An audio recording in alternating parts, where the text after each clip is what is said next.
창세기 18장 19절 말씀 같이 합독합니다. 시작. 내가 그로 그 자식과 권속에게 명하여 야훼의 도를 지켜 의와 공도를 행하게 하려고 그를 택하였나니 이는 나 야훼가 아브라함에게 대하여 말한 의를 이루려 함이니라. 아멘. 지금 그 창세기 18장 19절은요. 하나님이 아브라함을 부르신 이유에 대해서 설명하시는 장면이에요. 그렇죠? 하나님이 아브라함을 그냥 은혜로 불러주셨지만 그냥 아무런 목적 없이 불러주신 게 아니라 야훼의 도를 지켜 의와 공도를 행하게 하려고. 그렇죠? 이게 이 성경에서 말하는 공의와 정의거든요. 그래서 지난주에는 저희가 이제 공의에 대해서 어떤 이 의미인지 우리가 살펴봤습니다. 근데 이제 우리가 공의와 정의를 왜 잘 알아야 되냐면요. 우리는 하나님의 형상을 지음받아서 세상을 다스리는 직분을 받았기 때문에 그렇습니다. 그렇죠? 그러니까 세상을 다스리고 우리가 통치해야 할 사명을 하나님으로부터 받은 거예요.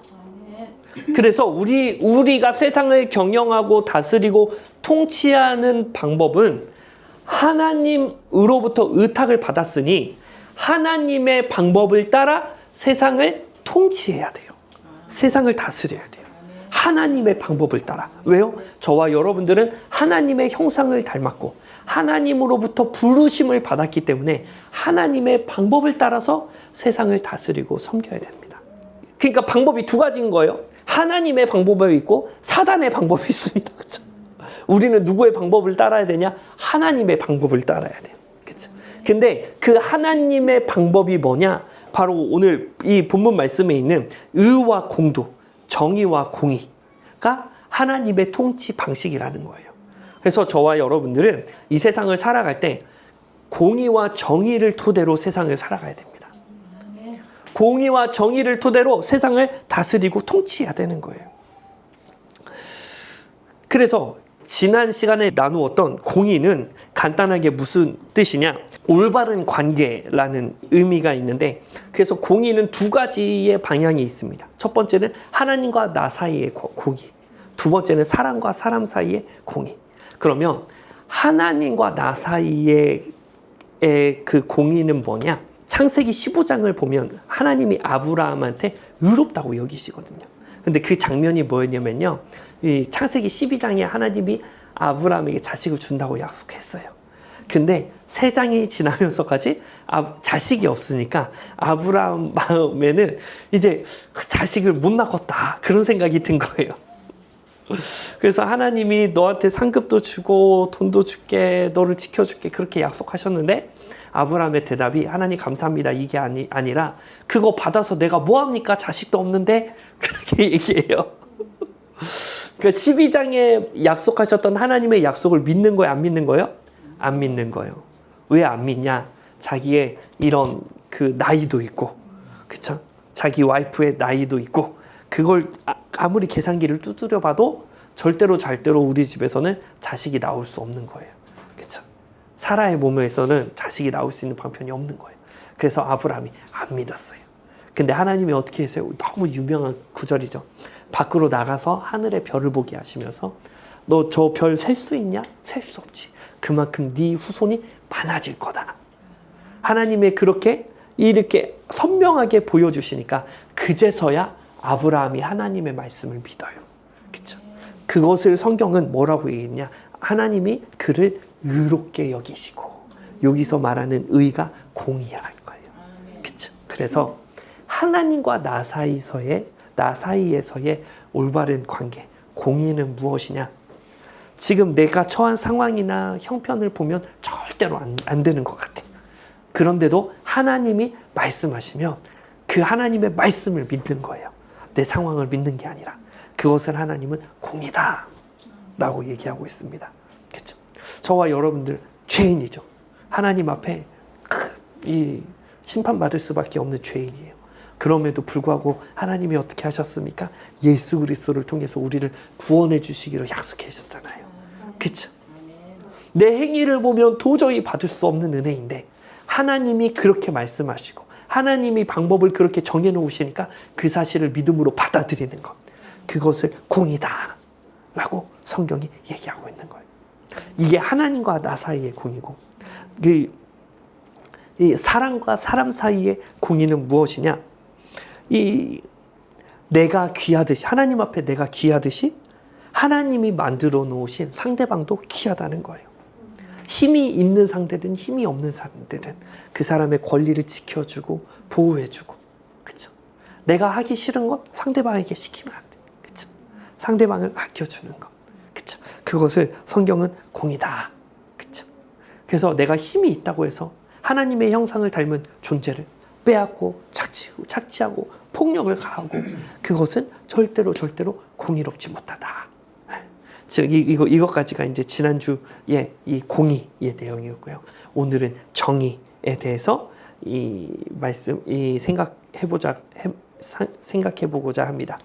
이 사무엘하 15장 4절에 보면, 사무엘하 15장 4절에 보면 압살롬이 사람들의 마음을 훔치려고 다윗에게 원래 가서 재판을 받아야 되는데, 나한테 재판을 받으면 내가 너희들을 위해서 재판해 주겠다. 그런 맥락의 이 성경 구절이 나오는데요. 사무엘하 15장 4절 말씀 같이 읽어봅니다. 시작.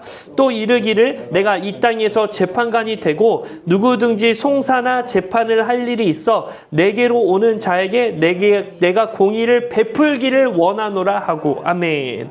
여기서 공의를 베풀다로 번역된 게 바로 이 정의, 미시파트입니다. 그러니까 내가 공의롭게 판단한다라는 의미를 담고 있는 거예요.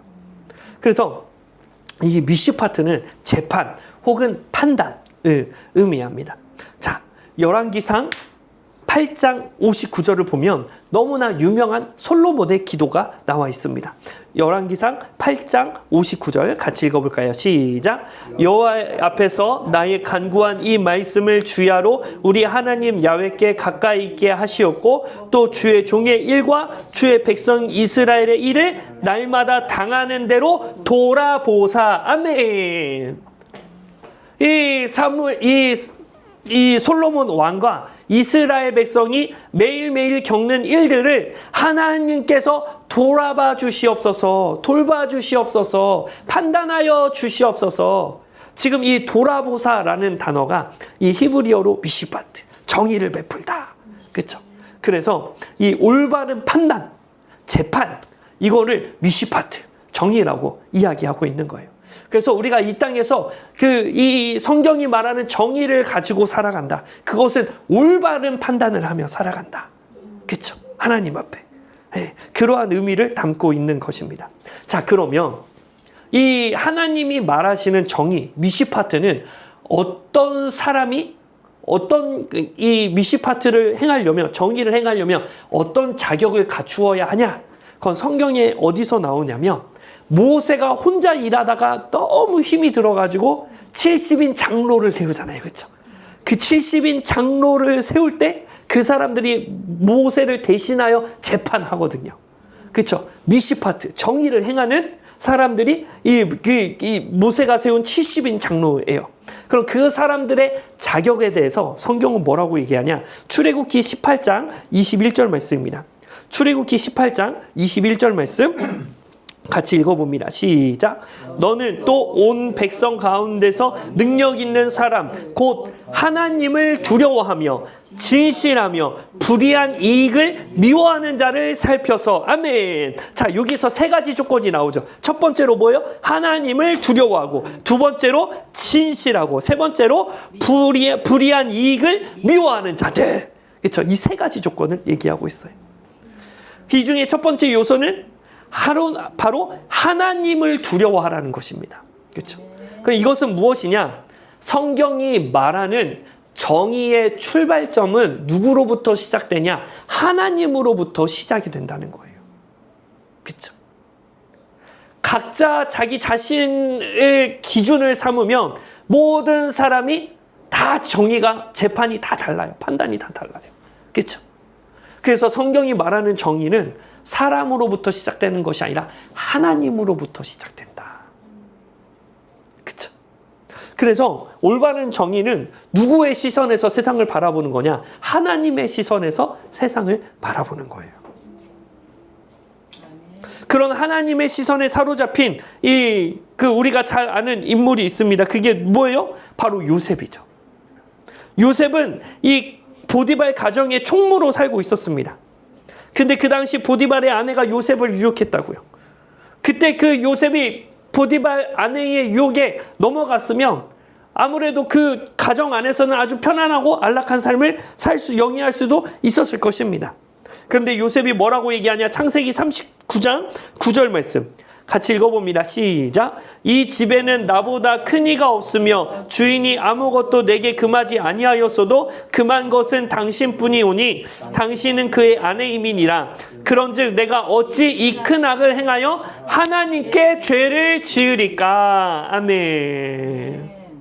요셉은 항상 누구 앞에 서 있는 거예요? 하나님 앞에 서 있는 거예요. 그렇죠? 그래서 보디발 아내의 욕을 단순히 자기 입장에서 생각한 것이 아니라 하나님 입장에서 생각하니까 이것은 어떠한 이익이 있어도 하나님 앞에 큰 죄다 라는 올바른 판단을 요셉이 할 수 있었다는 것입니다. 그래서 성경이 말하는 정의는 하나님으로부터 시작됩니다. 그러면 요셉과 완전히 대조되는 사람은 누구냐? 사울 왕이었습니다. 사울 왕의 기준은 어디에 머물러 있냐? 사무엘상 13장 11절에서 12절. 이 제사장들에게만 허락되어 있는, 이 당시에 사무엘 선지자에만 허락되어 있는 이 제사를 사울 왕이 들여놓고 사무엘에게 이 변명하는 장면이 사무엘상 13장 말씀인데요. 사무엘상 13장 11절에서 12절 말씀 같이 읽어봅니다. 시작. 사무엘이 이르되 왕이 행하신 것이 무엇이냐 하니 사울이 이르되 백성은 내게서 흩어지고 당신은 정한 날 안에 오지 아니하고 블레셋 사람들은 믹바스에 모였음을 내가 보았으므로 이에 내가 이르기를 블레셋 사람들이 나를 치러 길갈로 내려오겠거늘 내가 야훼께 은혜를 간구하지 못하였다 하고 부득이하게 하여 번제를 드렸나이다 하니라. 아멘. 자, 사울 왕이 사무엘이 드려야 할 제사를 본인이 드린 이유가 뭐냐? 내가 보기에 사람들이 흩어지는 것 같았습니다. 내가 보기에 사무엘이 정한 시간에 오지 않았어요. 내가 보기에 블레셋 사람들이 모였습니다. 내가 보기에 블레셋 백성이 곧 쳐들어올 것 같았어요. 사울은 뭐에 사로잡혀 있냐? 자기 자신에게 사로잡혀 있는 거예요. 모든 것을 자기 중심적으로 해석하고 자기 중심적으로 받아들이고 있는 거예요. 그러니까 하나님 앞에서 올바른 판단을 하지 못했다. 그래서 하나님께서도 불의한 왕으로 판단하시는 게 누구냐? 바로 사울 왕이었다는 거예요. 그래서 정의라는 것은 내 관점에서 세상을 바라보는 것이 아니라 하나님의 관점에서 세상을 바라보는 것. 하나님의 시선으로 자기 자신을 바라보는 것. 그것이 바로 정의의 시작이라는 것입니다. 할렐루야. 우리 새하늘 성도 여러분, 하나님의 관점에서 세상을 바라보시는 저와 여러분들 되시기를 주님의 이름으로 축복합니다. 또한 성경은 정의를 행하는 자들의 태도에 대해서 뭐라고 얘기하냐? 진실하다. 불의한 이익을 미워하는 자가 판단하게 된다라고 이야기하고 있습니다. 여기서 진실하다는 것은 단순히 사실 정보만 이야기하는 것을 의미하지 않습니다. 우리 인간은 얼마든지 사실 정보만으로도 자신이 나쁜 짓을 했음에도 불구하고 선한 사람처럼 보여지게끔 포장할 수 있습니다. 선한 사람도 사실 정보만으로도 악한 사람처럼 보이게 할 수 있습니다. 그런 성경에서 말하는 진실은 하나님 앞에서 내 마음의 동기를 살피고 하나님을 속일 수 없다는 사실을 자각하고 자신의 연약함을 진솔하게 고백할 수 있는 것을 바로 진실한 태도다라고 성경이 얘기하고 있습니다. 또한 불의한 이익을 미워하는 것이 재판장의 조건이었습니다. 권력을 갖고 있는 사람들이 있으면 판단을 받을 당시에 판단을 당하는 상황이 되면 자신에게 유리한 방법으로 재판을 이끌기 위해서 뇌물을 쓰려고 하겠죠. 그렇기 때문에 불의한 이익을 기뻐하지 않는 사람이어야 재판장이 될 수 있다라고 성경이 기준으로 삼고 있는 것입니다. 그래서 여러분, 저와 여러분들이 이 땅에서 정의를 추구하며 살아간다는 것은 어떠한 태도를 의미하냐? 하나님을 두려워하고 하나님 앞에서 진실되고 불의한 이익을 기뻐하지 않는 것이 바로 정의의 출발점이 되는 줄 믿습니다. 내 마음의 동기까지 꿰뚫어 보시는 그 하나님을 인식하시면서 진실하게 의롭게 하루하루 살아낼 수 있는 저와 여러분들 되시기를 주님의 이름으로 축복합니다. 자, 그러면 이게 이 정의를 행하는 사람들의 이 특징, 기질, 자격 요건이었다면 구체적으로 우리의 일상생활에서 정의는 어떻게 표현되냐? 출애굽기 23장을 보면 여기서부터 이제 저희가 성경을 찾아야 되는데요. 출애굽기 23장에서는 이 정의를 행하는 하나님이 이스라엘 백성에게 정의롭게 살라는 규정들을 나열하고 있는 것이 바로 출애굽기 23장 말씀입니다. 그래서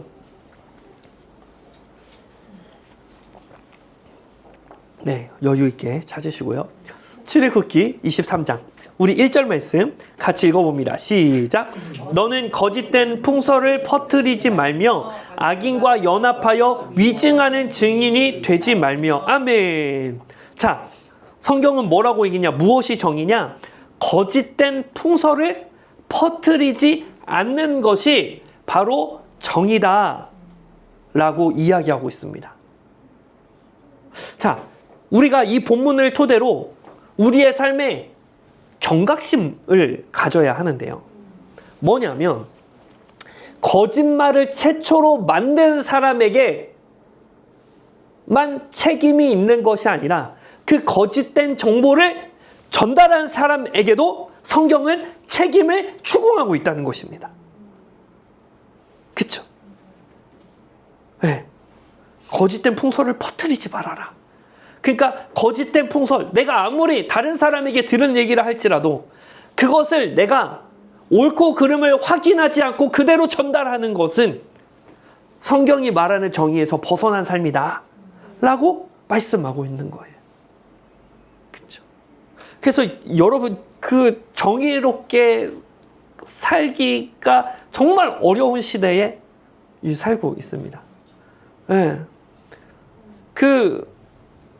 이랬대더라 저랬대더라 카톡이 얼마나 많이 오는지 문자로도 오고요, 메일로도 오고요. 그렇죠? 그냥 한 사람 얘기만 듣고 한쪽의 입장만 얘기만 듣고 이렇게 딱 전달해 버리면, 그렇죠? 성경이 말하는 정의에서 벗어나는 행위가 될 수 있다는 거예요. 그렇죠? 이런 맥락에서 보면 지금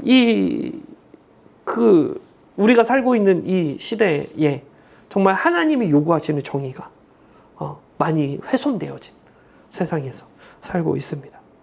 저와 여러분들을 통해 이 땅에 이러한 정의가 다시 회복되는 은혜의 통로가 되시기를 주님의 이름으로 축복합니다. 그래서 어떤 뉴스를 내가 받았다 할지라도 그걸 내가 전달할 때는 뭘 해야 되는 거예요? 옳고 그름을 판단하는 책임이 나에게 있다는 거예요. 그렇죠? 읽지도 않고 그냥 누가 이랬다 그대로 보내버리면 하나님이 요구하시는 정의에 부합하지 않는 반응이라는 것입니다. 그 다음에 2절을 보니까요. 출애굽기 23장 2절을 보니까 이렇게 기록하고 있습니다. 같이 읽어볼까요? 시작. 다수를 따라 악을 행하지 말며 송사의 다수를 따라 부당한 증언을 하지 말아라. 무슨 얘기입니까? 모든 사람이 잘못된 방향으로 가고 있다고 할지라도 남들 가니까 나도 따라가야지, 그렇게 결정하면 결코 안 된다는 것입니다. 너가 어떤 입장을 취할 때 분위기에 휩쓸지 말고 그것이 선인지 악인지를 스스로 분별해야 된다. 그것이 정의다 라고 성경이 이야기하고 있는 거예요. 그렇죠? 여러분, 이 시대는 정말 선동당하기 쉬운 시대입니다. 그렇죠? 아니, 함부로 왜 자신의 운명을 어떤 정당에다가 맡기는지 모르겠어요.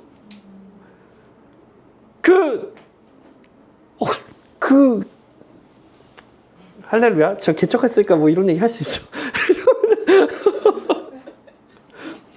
왜 한 당에다가, 한 정치인에다가 자신의 운명을 다 던지냐고요.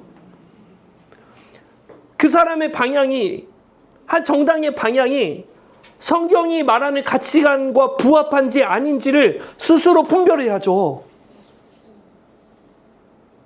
그렇죠? 저는요, 조금 심각하게 말하면 이 시대에는 진짜로 정치 귀신이 만연한 시대라고 저는 생각하고 있습니다. 개인적으로. 왜 제가 귀신이라고 얘기를 하냐면요, 이미 하나님의 말씀을 뛰어넘었어요. 그게 분별의 기준이. 하나님의 말씀이 더 이상 하나님의 말씀이 아니라 자기가 그 지지하는 그 정당을 중심으로 그냥 어떤 한 사람의 말 한마디로 그냥 그 사람이 나쁜 놈이라고 했으니까 나쁜 놈이. 아니 세상에. 그렇죠.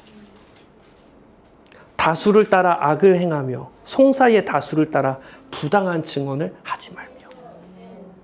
그렇죠. 꼭 경각심을 가져야 됩니다. 그렇죠. 이 시대 때. 그렇죠. 뿐만 아니라 출애굽기 23장 3절을 보니까요, 가난한 자의 송사라고 해서 편백되이 두둔하지 말지니라. 그렇죠.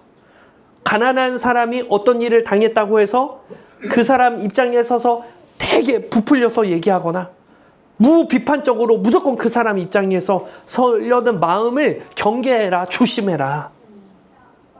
그렇죠. 힘이 있든 없든 좌우 상황을 다 살펴봐야 된다. 그것이 하나님이 기뻐하시는 정의다. 그렇죠. 성경이 또 이렇게 얘기하고 있습니다. 여기까지만 하면 우리가 그래도 좀 이렇게 판단을 미루고 좀 조심히 하면 이룰 수 있지 않을까 싶은데, 출애굽기 23장 4절에서 5절을 보면 성경이 말하는 정의의 범위가 훨씬 넓어지는데요. 출애굽기 23장 4절에서 5절 말씀 같이 읽어봅니다. 시작. 내가 만일 내 원수의 길 잃은 소나 나귀를 보거든 그 사람에게로 돌릴지며, 내가 만일 너를 미워하는 자의 나귀가 짐 싣고 엎드러짐을 보거든 그것을 버려두지 말고 그것을 도와 그 짐을 부릴지니라. 아멘. 무슨 말이냐면요, 내가 원수같이 살던 사람 그 집에 그 나귀가 있는데 그 나귀가 풀려가지고, 고삐가 풀려가지고 막 여기저기 방황하고 있는 거예요. 그러면 잘됐다, 저도 그냥 나 못 살게 구더니 아주 그냥 쌤통이네, 그냥 멀리 가버려라. 그죠. 놔둬야죠. 저로 가버리게끔 해버려야지. 근데 어떻게 해요? 그 나귀를 가지고 원수에게 갖다 줘라. 그렇죠. 원수가 어렵게 나귀에다 짐 실었는데 이렇게 쏟아져가지고 막 죽겠네. 어떻게 해야 돼요? 에이고 쌤통이다, 너 그냥 그럴 줄 알았어. 그렇죠. 그러면 참 좋겠는데 어떻게 해요? 가서 도와서 그 짐을 얹어주라. 그것을 성경은 뭐라고 얘기하냐? 정의다.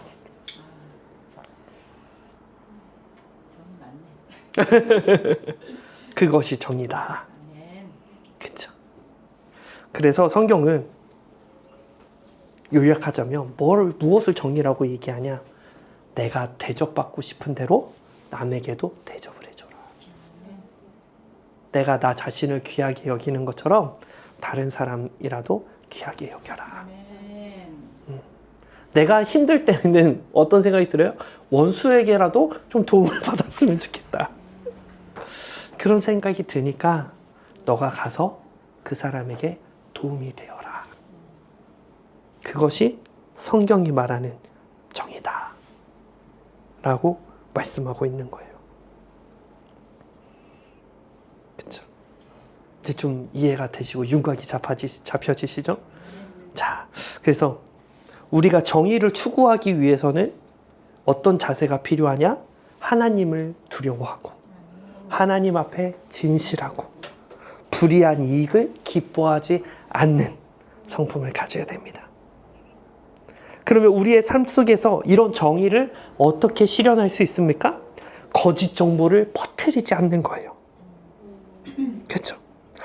약한 자가 호소한다고 해서 정보를 명확히 확인해 보지도 않고 두둔하는 것이 아니라 양쪽의 이야기를 다 들어보고 분별해 보는 거예요. 아무리 원수라 할지라도 그 사람이 어려운 일 당했을 때는 도와주는 삶. 그것을 성경은 뭐라고 얘기하냐? 정의다. 그쵸? 그러면 우리가 이러한 정의를 실행하는 데 있어서 가장 방해가 되는 요소가 무엇이냐? 나의 이기심입니다. 나의 이기심.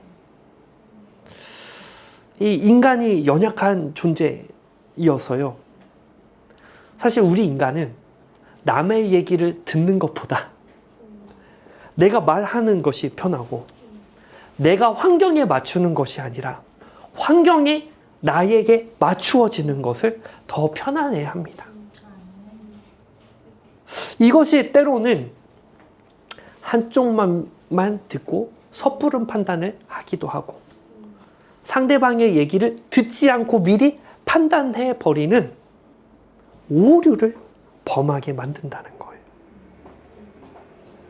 이러한 이기심은 하나님이 말씀하시는 정의를 실행하는데 아주 방해되는 요소, 장애물입니다. 그래서 솔로몬 왕이 간구한 것도 이 열왕기상 3장 9절 말씀인데요. 열왕기상 3장 9절 말씀. 열왕기상 3장 9절 말씀을 제가 읽어드리겠습니다. 누가 주의 이 많은 백성을 재판할 수 있사오리까? 듣는 마음을 종에게 주사 주의 백성을 재판하여 선악을 분별하게 하옵소서. 그렇죠? 솔로몬 왕이 정의를 행하기 위해서 하나님께 간구한 게 뭐예요?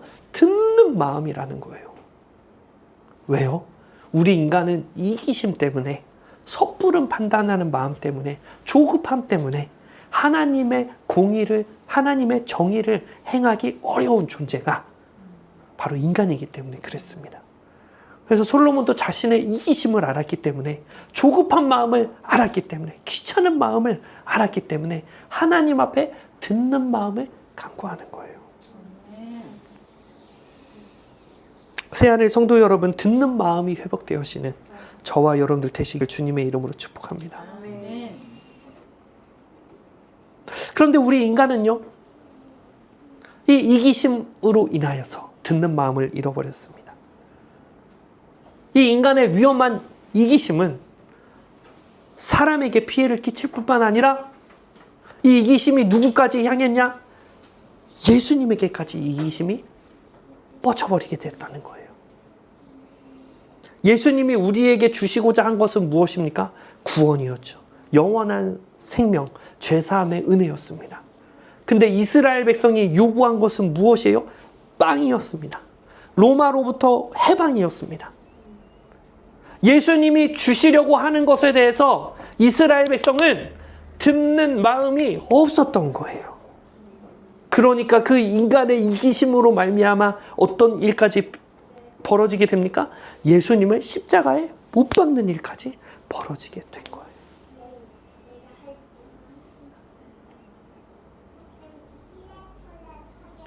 인간이 아니라 하나님이셨음에도 불구하고 내 욕구대로 움직여주시지 않자 창조주이신 하나님을 십자가에 못 박아버리고 만 것입니다. 예수님을 십자가에 못 박게 한 것이 바로 인간의 이기심이었으며 인간의 이기심은 그 파괴력이 어마어마합니다. 사람을 죽일 뿐만 아니라 심지어 하나님까지도 십자가에 못 박아버리는 거죠. 여러분, 그러면 우리 하나님께서 이 인간의 이기심의 위험성을 모르고 계셨을까요? 우리 하나님께서는 인간의 이기심을 아셨다는 것입니다.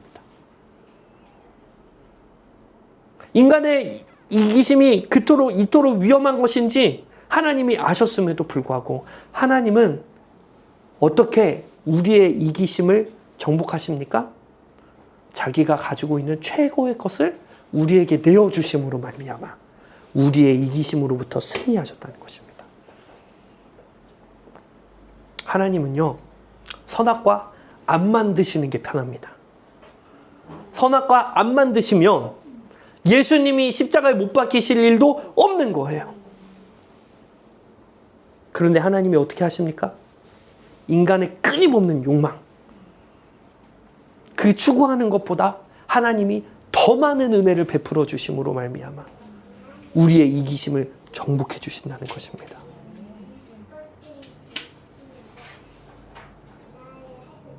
하나님은 아담에게 선악과를 제공하심으로 말미암아 아담의 이기심을 정복해 버리셨습니다. 선악과를 먹을 수 있는 정도의 자유, 사랑을 허락해 주신다는 거예요. 하나님은 우리의 이기심을 정복하기 위해서 자신의 하나밖에 없는 아들 예수님을 십자가에 못 박히게 할 수 있는 자유와 사랑을 허락해 주셨다는 것입니다. 하나님은 우리에게 자신에게 가장 소중하신 예수님을 내어주심으로 말미암아 우리의 이기심으로부터 이기셨습니다. 승리하셨습니다. 이것이 바로 예수 그리스도의 복음이라는 거예요. 여러분, 저와 여러분들의 본성은 정의롭지 못합니다. 우리의 이기심은 상대방의 이야기를 듣지 않게 하고 섣부르게 판단하게 합니다. 자신의 이익을 극대화하려는 습성을 가진 것이 바로 인간의 본성입니다. 그런데 예수님의 십자가를 경험한 사람은 어떻게 되어집니까? 자신의 이기심이 예수님을 못 박았다는 사실을 자각하게 있기 때문에 망설여지게 되는 거예요. 판단을 유보하는 거예요. 상대방의 말에 귀를 기울이게 된다는 것입니다. 왜 그래요? 아낌없이 내어주신 예수 그리스도의 사랑을 경험했기 때문에 그렇습니다. 그 어떤 공로로도 살 수 없는 구원의 은혜를 값없는 선물로 받았기 때문에, 풍성한 사랑을 입었기 때문에 그 사랑을 발견한 사람은 너그러워지는 거예요. 사랑을 못 받으면 그만큼 다른 사람에게 인색해지지만, 정말 우리가 상상할 수 없을 정도로 큰 은혜를 받으면, 큰 사랑을 받으면 나도 모르게 내 마음이 여유로워지는 거예요.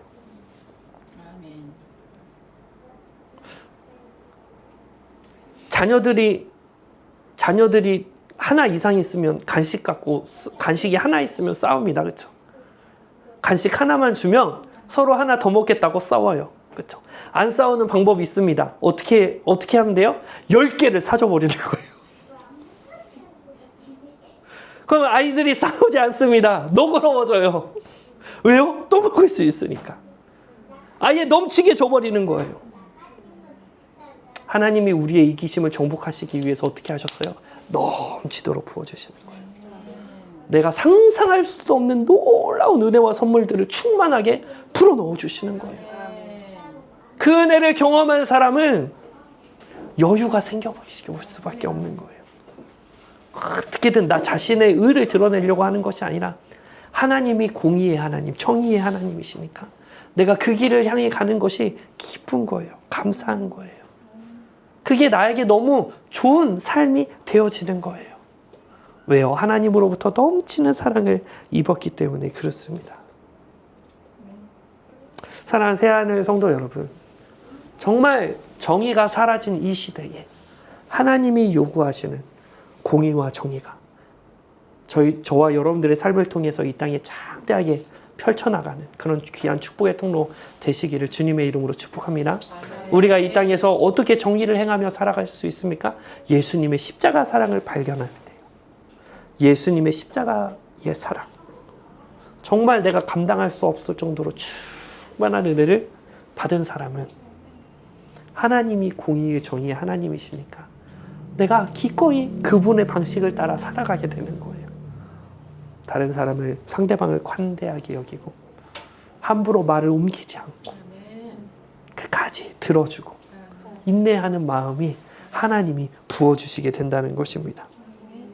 그러므로 새하늘 성도 여러분, 예수님 안에서 나의 자기중심성을 발견하시고 나의 이기심을 발견하시고, 그럼에도 불구하고 자기 자신을 내어놓으신 예수님의 사랑을 체험하셔서 예수님 안에서 정의의 삶을 살아내시는 저와 여러분들 되시기를 주님의 이름으로 축복합니다. 주신 하나님 은혜와 사랑을 감사합니다. 하나님 저희들 하나님 의와 공도를 하나님 행하게 하려고 하나님 저희들 불러주셨는데 하나님 저희가 우리 하나님 아버지의 마음을 헤아리게 하여 주셔서 하나님 공의와 정의를 하나님 사랑하는 하나님 그리스도인 되게 하여 주시고 하나님 저희들의 하나님 아버지 하나님 섬김을 통하여 헌신을 통하여 세상의 공의와 정의가 밝게 비춰지게 하여 주셔서 어디 있든지 빛과 소금의 역할을 감당하는 귀한 새하늘 성도들 될 수 있도록 주님 함께하여 주시옵소서.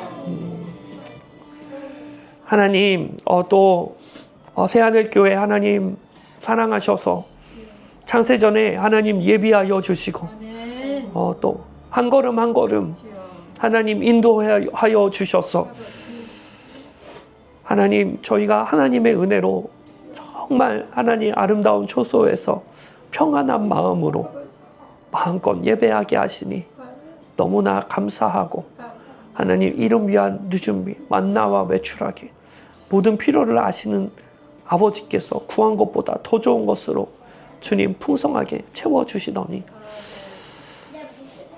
또 하나님의 부르심을 따라 하나님 기쁨으로 담대함으로 하나님 믿음으로 나아갑니다.